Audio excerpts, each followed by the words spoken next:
You ask, we answer, and a lot of you sending in questions and wanting to know how you will be able to vote come November. Well, Joan wrote to us, where can I request an absentee ballot for the presidential election in the town of Bethany, Connecticut?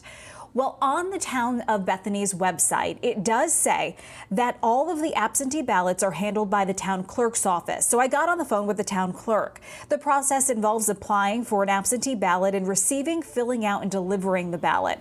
Per an executive order, all voters in Connecticut are eligible to vote by absentee ballot due to COVID-19, and all steps can be carried out at the town clerk's office or by mail. All you have to do is go to the town's website for an application, and then that will take you to the Connecticut Secretary of the State's website for the process.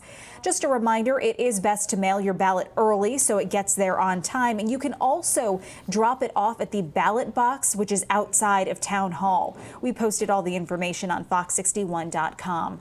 Larry asked, can you tell me the difference between an absentee ballot and a mail-in ballot? Well, our Verify team looked into this. Absentee ballots are requested by a voter when he or she can't make it to the polls. You need to fill out an application and then a ballot is mailed to you. Mail-in ballots are when the states automatically send out ballots to all registered voters. Here in Connecticut, Secretary of the State Denise Merrill said her office will be sending out an absentee voting application to all registered voters ahead of the 2020 general election. You can also access an application on the Secretary of the State's website, which again we posted on fox61.com.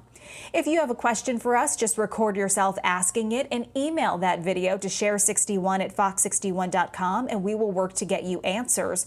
You can also go to fox61.com/answers to see the past questions we've looked into.